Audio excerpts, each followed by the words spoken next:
दिल्ली में EWS, DG और CWSN श्रेणी के तहत दाखिले के लिए कंप्यूटरीकृत ड्रॉ का आयोजन किया गया।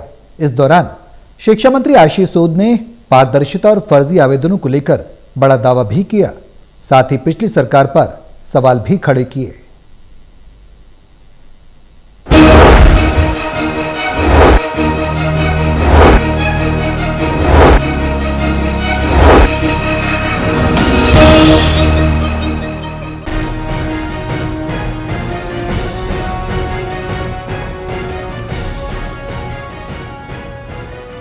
दिल्ली सरकार के शिक्षा निदेशालय ने शैक्षणिक सत्र 2026-27 के लिए निजी गैर सहायता प्राप्त स्कूलों में प्रवेश स्तर पर ईडब्ल्यूएस, डीजी और विशेष आवश्यकता वाले बच्चे यानी CWSN श्रेणी के तहत कंप्यूटरीकृत ड्रॉ ऑफ लॉट्स का आयोजन किया। ये पूरी प्रक्रिया पुराना सचिवालय में पेरेंट्स की मौजूदगी में कराई गई ताकि पारदर्शिता और निष्पक्षता सुनिश्चित की जा सके।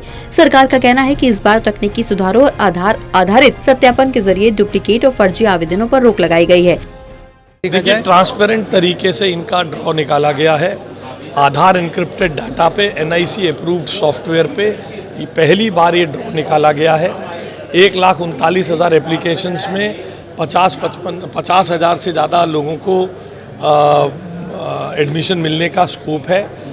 23-24-25 में 5 में से 1 बच्चे को मिलता था, 25-26 में 4 में से 1 बच्चे को था, और इस बार 2.5 यानी लगभग हर दूसरे बच्चे को एडमिशन का चांस मिलेगा। ये ज़्यादा पारदर्शी तरीके से। खेलो इंडिया के माध्यम से पिछले वर्षों से भर्ती नहीं हो रही थी।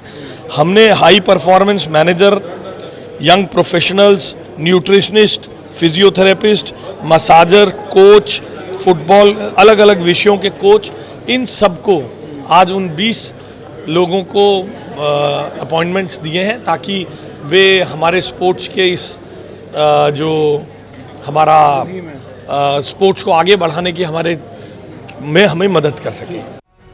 आशीष सूद ने कहा कि दिल्ली सरकार ये सुनिश्चित करने के लिए प्रतिबद्ध है कि हर पात्र बच्चे को पारदर्शी तरीके से गुणवत्तापूर्ण शिक्षा का मौका मिले।